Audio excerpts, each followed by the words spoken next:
अच्छी और सच्ची खबरों में सबसे पहले बात राम मंदिर की कर लेते हैं। 22 जनवरी को होने वाली प्राण प्रतिष्ठा कार्यक्रम के लिए तैयारियां जोर शोर से चल रही हैं और इन्हीं तैयारियों के तहत ही मंदिर की भव्यता और सुंदरता को निखारने के लिए देश के अलग अलग हिस्सों से कई चीजें अयोध्या पहुंचाई जा रही हैं, जिसके तहत सोने से बनी चरण पादुकाएं अयोध्या के लिए रवाना कर दी गई हैं।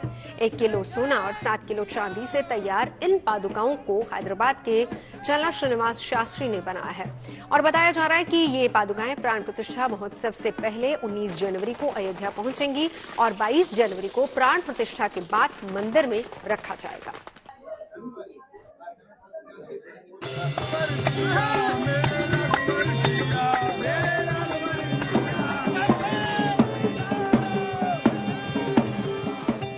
अयोध्या के राम मंदिर के गर्भगृह में प्रभु श्री राम के विराजमान होने की शुभ घड़ी नजदीक आ रही है।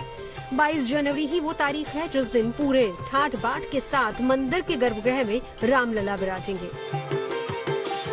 भगवान राम के इन्हीं बाल स्वरूप के लिए कहीं सिंहासन तैयार हो रहा है तो कहीं मंदिर के शिखर पर लगने वाला स्तंभ बन रहा है। कोई शुद्ध देसी घी और इत्र लेकर अयोध्या पहुंचा है तो किसी ने रामलला के लिए स्वर्ण पादुकाएं बनाकर अयोध्या रवाना कर दी हैं। इन पादुकाओं को हैदराबाद के श्री चलना श्रीनिवास शास्त्री ने 1 किलो सोने और 7 किलो चांदी से बनवाया है। साथ ही इसमें बेशकीमती रत्नों का भी इस्तेमाल किया गया है। ये पादुकाएं राम मंदिर में रखने से पहले इन्हें देश भर में घुमाया जा रहा है और इसी के तहत इस वक्त ये स्वर्ण पादुकाएं गुजरात में हैं, जहां जगह जगह पूजन के साथ इनका दर्शन भी करवाया जा रहा है। मैंने शिलान्यास में राम मंदिर को 5 ईंट दिया चांदनी का। अभी ये चरण पादुका से बना के 2 साल हो गया। ये चरण पादुका बनाने का बाद 41 दिन परिक्रमा किया अयोध्या को। वहां से शुरू करके पूरा देश में हर बड़ा मंदिर में पूजन किया। बड़ा संत लोगों से पूजन करके 4 पीठ शंकराचार्य से गुरु से पूजन किया। अभी बाकी इधर द्वारका में है, द्वारका में पूजन करके ले जा रहा। अब राम जी ने कैसा अयोध्या अरण्यवास में नीचे गया वही रास्ते से अभी पैदल से जा रहा हूँ अयोध्या जाके उधर जनवरी 15 तक उधर ट्रस्ट वाले को दे देता। ये 8 किलो चांदनी से बनाया, 1 किलो सोना कवर है ऊपर, वो कवर करके उधर समर्पित करता हूँ। ये सब लोग दर्शन दे के ऐसा बड़ा संत लोगों से पूजन करके उधर देने का मेरा का ख्याल है, इसलिए ऐसे दे रहा हूँ। जय श्री राम, जय श्री राम, जय श्री राम। बताया जा रहा है कि इन पादुकाओं को देश के प्रसिद्ध मंदिरों जैसे सोमनाथ, द्वारका और बद्रीनाथ धाम भी ले जाया जा सकता है, जिसके बाद ये 19 जनवरी के दिन श्री राम की नगरी अयोध्या पहुंचेंगी, जिसके बाद 22 जनवरी को गर्भगृह में प्राण प्रतिष्ठा होने के बाद इन्हें वहां रख दिया जाएगा ताकि 23 जनवरी से मंदिर के कपाट खुलने के बाद श्रद्धालु भी इन पादुकाओं के दर्शन कर पाएं। लेकिन इससे पहले ही अयोध्या पहुंच रहे श्रद्धालु अयोध्या के इस नए नवेले स्वरूप को देखकर बहुत खुश हैं।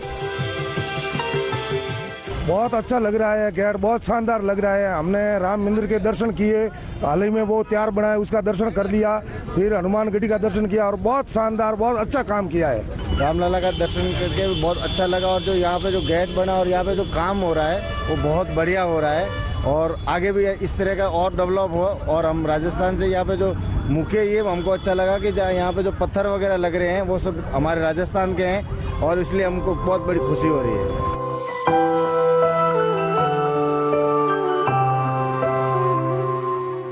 22 जनवरी के प्राण प्रतिष्ठा समारोह के लिए वक्त बहुत कम बचा है। ऐसे में मंदिर के ग्राउंड फ्लोर पर चल रहे फिनिशिंग के काम को तेजी से निपटाया जा रहा है। इसके अलावा अयोध्या शहर को भी सजाने और संवारने का काम दिन रात चल रहा है। चाहे राम मंदिर की ओर जाने वाले रास्ते हों, चाहे मल्टी लेवल पार्किंग हो, चाहे पुराने मंदिर हो और चाहे कोई पुराना कुंड ही क्यों न हो, सबका कायाकल्प हो रहा है। प्राण प्रतिष्ठा के दिन आने वाले मेहमानों के ठहरने का भी इंतजाम लगातार किया जा रहा है। तमाम एजेंसियां और प्रशासनिक अमला पूरी ताकत के साथ इन इंतजामों को मुकम्मल करने के लिए जुटा हुआ है। 50 म्यूरल है, टोटल 200 म्यूरल बनने वाले, जिसमें 50 म्यूरल मेरे को काम करना है। तो सारी वो रामायण के ऊपर ही आधारित है। कब तक बना करके तैयार करके दे रही है? ये हम लोग कोशिश में उद्घाटन से पहले हो जाए। और अभी इसके ऊपर कलर हो रहा है और नेक्स्ट टाइम हम लोग कोशिश करेंगे जितने जल्दी हो जाए काम ड्राइंग के हिसाब से हम लोग प्रेजेंट करेंगे। पूरा फुटपाथ का काम चल रहा है, इसमें बहुत ही ऑर्नामेंटल वे में इस फुटपाथ को हम लोग डेवलप कर रहे हैं और इसको श्री राम हेरिटेज वॉक के नाम से हम लोग इसको प्रमोट करेंगे आगे चल के। और यहाँ पर ये एक तरह से वॉकिंग प्लाजा होगा, यहाँ पे जो हमारे यात्री हैं, जो हमारे टूरिस्ट हैं, वो यहाँ पर आकर इस पूरे धर्मपथ के लॉन्ग चल सकेंगे और भगवान राम से संबंधित जो प्रसंग हैं जिनको म्यूज के फॉर्म में यहाँ प्रदर्शित किया जा रहा है उसको वो लोग देख सकेंगे, उसको अनुभव कर सकेंगे। 22 जनवरी के प्राण प्रतिष्ठा कार्यक्रम को लेकर चल रही तैयारियां बता रही हैं कि आयोजन कितना भव्य, कितना शानदार होने जा रहा है और इस आयोजन में कोई कोर कसर न रह जाए, इसका भी पूरा ख्याल मंदिर ट्रस्ट की तरफ से रखा जा रहा है और वक्त वक्त पर इसकी समीक्षा भी हो रही है। राजकोट से तेजस सिसगानिया, अयोध्या से बनवीर सिंह के साथ bureau report, good news today. भारतीय वायुसेना ने एक नहीं बल्कि 2 बड़ी कामयाबियां हासिल की हैं। वायुसेना ने अपनी आकाश एयर डिफेंस मिसाइल सिस्टम का सफलतापूर्वक परीक्षण कर लिया है, जिसमें एक साथ 4 टारगेट्स को ढेर किया जाएगा और इसी के साथ भारत दुनिया का पहला ऐसा देश बन गया है जिसके पास एक ही मिसाइल यूनिट से 4 एरियल टारगेट्स को ध्वस्त करने की क्षमता है। यह क्षमता 25 किलोमीटर रेंज वाली आकाश मिसाइल सिस्टम से विकसित की गई है और इसके अलावा भारतीय वायुसेना ने स्वदेशी SAMAR यानी कि surface to air missile for assured retaliation air defence missile system का भी सफल फायरिंग टेस्ट किया है। भारतीय सेना को यह कामयाबी हाल ही में आयोजित अभ्यास अस्त्र शक्ति 2023 के दौरान मिली।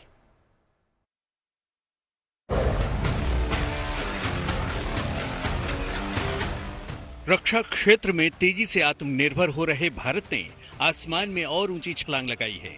भारतीय वायुसेना ने रविवार को 2 made in India air defence missile system का सफल परीक्षण कर कामयाबी की एक नई इबारत लिख दी है।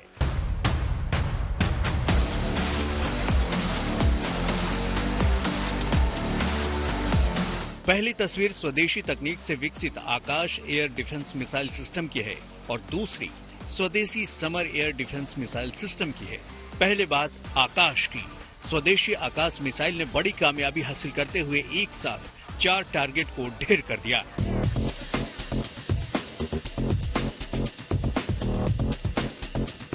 रक्षा अधिकारियों के मुताबिक भारत पहला ऐसा देश बन गया है जिसने सिंगल फायरिंग यूनिट के जरिए उस रेंज पर कमांड गाइडेंस के जरिए 4 लक्ष्यों को ढेर किया। अब भारतीय वायुसेना के पास ऐसी मारक क्षमता आ गई है कि अगर दुश्मन के कई जहाज एक साथ हमले की फिराक में हों तो उन्हें कैसे मार गिराया जा सकता है। हाल ही में भारतीय वायुसेना ने अस्त्र शक्ति युद्धाभ्यास के दौरान ऐसी मारक क्षमता का प्रदर्शन किया जब आकाश मिसाइल सिस्टम में मल्टीपल टारगेट एंगेजमेंट सिस्टम के जरिए 4 अलग अलग दिशाओं से आते हुए जहाजों को मार गिराने की काबिलियत को साबित किया और ये पहली बार ऐसा हुआ जब आकाश मिसाइल सिस्टम के जरिए कई टारगेट को एक साथ निशाना बनाया गया। आकाश डिफेंस सिस्टम की सबसे बड़ी खासियत ये है कि एक लॉन्चर एक समय में 16 टारगेट को ट्रैक कर सकता है, यानी 64 लक्ष्यों पर हर समय इसकी नजर रहती है।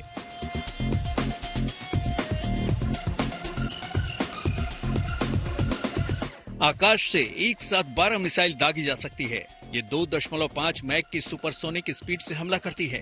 30 किलोमीटर की रेंज में टारगेट को तबाह करने की ताकत रखता है। 18 किलोमीटर की ऊंचाई पर हेलीकॉप्टर, लड़ाकू जेट और UAV को मार गिराने की क्षमता है। भारतीय वायुसेना ने समर एयर डिफेंस सिस्टम का भी सफल परीक्षण किया। जमीन से हवा में मार करने वाली इस मिसाइल सिस्टम को भारतीय वायुसेना ने विकसित किया है। इसे वायुसेना की मेंटेनेंस कमांड की यूनिट 7BRD ने विकसित किया है। पूरी तरह स्वदेशी समर एयर डिफेंस सिस्टम का पहली बार फील्ड परीक्षण किया गया। ये परीक्षण एयरफोर्स स्टेशन सूर्य लंका में किया गया। उम्मीद पर खरा उतरते हुए समर ने अपने लक्ष्य को तय वक्त में पूरी सटीकता से भेदा। 2 से 2.5 मैक की स्पीड रेंज वाली मिसाइल को इस समर एयर डिफेंस से तबाह किया जा सकता है। इस डिफेंस सिस्टम में 2 लॉन्चिंग प्लेटफॉर्म हैं। खतरे को भांपते हुए इसमें एक साथ दोनों मिसाइलों को लॉन्च किया जा सकता है। Summer air defence missile system जो है ये इंडियन एयरफोर्स की खुद की बेस रिपेयर डिपो 7 और 11 ने इसको मिलकर इंडिजनाइजेशन के हिसाब से इसको डेवलप किया है। 2 से 2.5 मैक का इसका स्पीड है। मोबाइल प्लेटफॉर्म से इसको लॉन्च किया जा सकता है। सिंगल सैल्वो भी इसको लॉन्च किया जा सकता है और डबल सैल्वो भी इसको कंटिन्यूस फायरिंग में इसको लॉन्च किया जा सकता है। लो फ्लाइंग टारगेट्स यानी कि यूएवीज, हेलीकॉप्टर्स, लो फ्लाइंग एयरक्राफ्ट के लिए ये बहुत इफेक्टिव वेपन सिस्टम रहेगा और इसके अभी बहुत सक्सेसफुल ट्रायल्स कर लिए गए हैं। तो इंडिजनाइजेशन से तो ये बहुत फायदा होता ही है और इंडियन एयरफोर्स को भी ये फायदा रहेगा क्योंकि इसके मेंटेनेंस और स्पेयर्स और बाकी अवेलेबिलिटी भी बहुत आसानी से मिल जाएगा। भारत ने चीन और पाकिस्तान के खतरे से निपटने के लिए S-400 मिसाइल डिफेंस सिस्टम को अपने बेड़े में शामिल किया है, लेकिन ये डिफेंस सिस्टम रूस से भारत ने खरीदे हैं। लेकिन अब भारत ने स्वदेशी मिसाइल डिफेंस सिस्टम को भी विकसित करना शुरू कर दिया है और आत्मनिर्भर हो रहा है। Bureau report, good news today.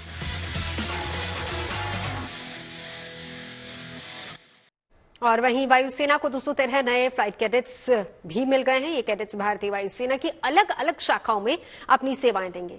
Telangana के डुनिगल एयरफोर्स एकेडमी में आयोजित कंबाइंड ग्रेजुएशन परेड में इस नए बैच को रक्षा मंत्री राजनाथ सिंह की ओर से उनके बैजेस से सम्मानित किया गया और इस मौके पर एयरफोर्स की सारंग टीम ने अपने कौशल का शानदार प्रदर्शन किया।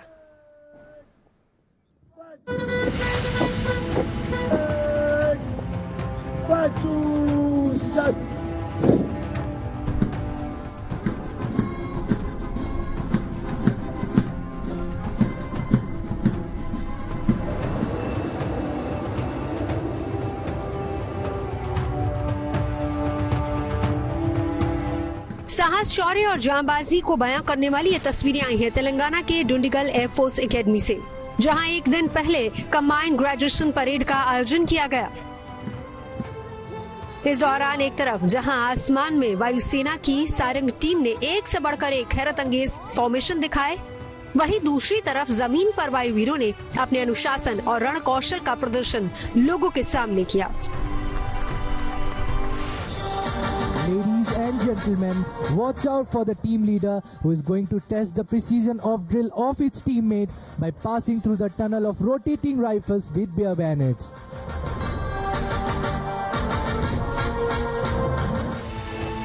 डुंडिगल एयरफोर्स एकेडमी में इस साल 213 नए नवेले फ्लाइट कैडेट्स अपनी ट्रेनिंग पूरी करने के बाद अफसर बनने के इस मुकाम पर पहुंचे हैं, जहां इन्हें रक्षा मंत्री राजनाथ सिंह के हाथों विंग्स बैज से सम्मानित किया गया। खास बात यह है कि इस बैच में 25 महिला कैडेट्स भी शामिल हैं। Flying officer Sachin Kumar Soni, flying officer Sohan Goswami, flying officer Ajay Vikram Singh Bisht, flying officer Mansi Ghansala, flying officer Gurpreet Singh, flying officer Pradyumna Patel. इन फ्लाइट कैडेट्स को ट्रेनिंग पूरी होने के बाद अब भारतीय वायुसेना की अलग अलग शाखाओं में नियुक्त किया जाएगा। इस मौके पर रक्षा मंत्री राजनाथ सिंह ने इन कैडेट्स की हौसला अफजाई भी की। आज से आप सब कैडेट से ऑफिसर बन रहे हैं। एक कैडेट और एक ऑफिसर के जीवन में बड़ा अंतर होता है। जब आप कैडेट थे तब आपके जो इंस्ट्रक्टर थे या फिर जो प्रशिक्षक थे वे पहले आपको ट्रेनिंग देते थे, पहले आपको लेसन पढ़ाते थे, फिर उस बेस पर आपका इवैल्यूएशन होता था या आपका एग्जाम होता था। लेकिन अब जब आप अफसर बनकर बाहर की दुनिया में जाएंगे तो वहां स्थिति बिल्कुल अलग होगी। वहां एग्जाम पहले होगा और उस एग्जाम के बाद आपकी गलतियों से आपको लेसन मिलेगा। उस रियल लाइफ में आप सबक बाद में सीखेंगे, आप परीक्षा पहले देंगे। इस समारोह में इन फ्लाइट कैडेट्स के अलावा भारतीय नौसेना और भारतीय तटरक्षक बल के अधिकारियों को विंग्स और ब्रेवेट्स से नवाजा गया। Assistant commandant Vishal Chauhan, lieutenant Aditya, assistant commandant Arjun Kalia. इतना ही नहीं, परेड के दौरान इन सभी कैडेट्स को देश की रक्षा की शपथ भी दिलवाई गई। मैं विधि द्वारा स्थापित और इस दौरान इनका जोश और जज्बा देख कार्यक्रम में आए लोग भी रोमांचित हो उठे। महीनों दिन रात की कड़ी मेहनत के बाद एक कैडेट के जीवन में इस तरह का खास पल आता है। ये मौका जितना इन कैडेट्स के लिए यादगार है, उतना ही उनके परिवार वालों के लिए भी। After 1 month of training, today we have been commissioned in Indian Air Force as flying officers. I'm in logistics branch. मेरी बेटी है लता कौशिक, इस पे मेरे काफी गर्व है मुझे। I feel excellent, sir.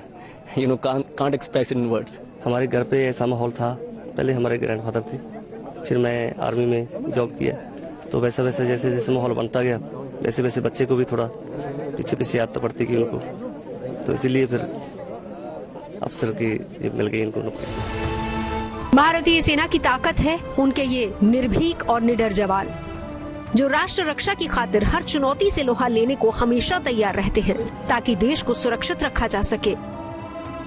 इन्हीं जवानों की बदौलत आज भारतीय सेना की गिनती दुनिया की पेशेवर और ताकतवर सेनाओं में होती है। Bureau report, good news today. और बात चार धाम की वजह से देवभूमि के तौर पर पहचान रखने वाले उत्तराखंड की, जहां धार्मिक पर्यटन को बढ़ावा देने के साथ साथ एडवेंचर टूरिज्म को भी बढ़ावा देने पर जोर दिया जा रहा है। पर्वतारोहण, bungee jumping, paragliding, kayaking, canoeing, scuba diving, river rafting और स्नॉर्कलिंग के बाद अब जायरोकॉप्टर सेवा को शुरू करने की तैयारी है। तो सबसे पहले इसकी शुरुआत धर्मनगरी हरिद्वार से होने वाली है। सबसे अहम बात यह है कि भारत में पहली बार लोग जायरोकॉप्टर सेवा का लुत्फ उठा पाएंगे। हर साल करीब 5 करोड़ सैलानी उत्तराखंड आते हैं और इनमें 4 धाम यानी कि केदारनाथ, बद्रीनाथ, गंगोत्री और यमुनोत्री तक आने वाले श्रद्धालुओं की संख्या काफी ज्यादा है। इसके अलावा गर्मियों की छुट्टियां बिताने के लिए या फिर वीकेंड के लिए या नए साल के जश्न और आध्यात्म के लिए भी देश और विदेश से पर्यटक यहां आते हैं। हरिद्वार, ऋषिकेश, देहरादून, मसूरी, नैनीताल, भीमताल, लांसडाउन, टिहरी, रुद्रप्रयाग, चमोली, पिथौरागढ़, बागेश्वर, चंपावत, अल्मोड़ा, उत्तरकाशी भी घूमने बड़ी संख्या में सैलानी पहुंचते हैं और इन जगहों पर एडवेंचर स्पोर्ट्स यानी साहसिक खेलों के शौकीनों के लिए कई विकल्प मौजूद है। और इसी कड़ी में अगले महीने से जायरोकॉप्टर सेवा शुरू होने जा रही है, जिसका ट्रायल हरिद्वार में लगातार चल रहा है। 16 दिसंबर यानी 2 दिन पहले सफल परीक्षण भी किया जा चुका है और दावे के मुताबिक भारत में पहली बार दिख रहे जायरोकॉप्टर एक तरह का हेलीकॉप्टर ही है, लेकिन इसकी तुलना में काफी छोटा होता है।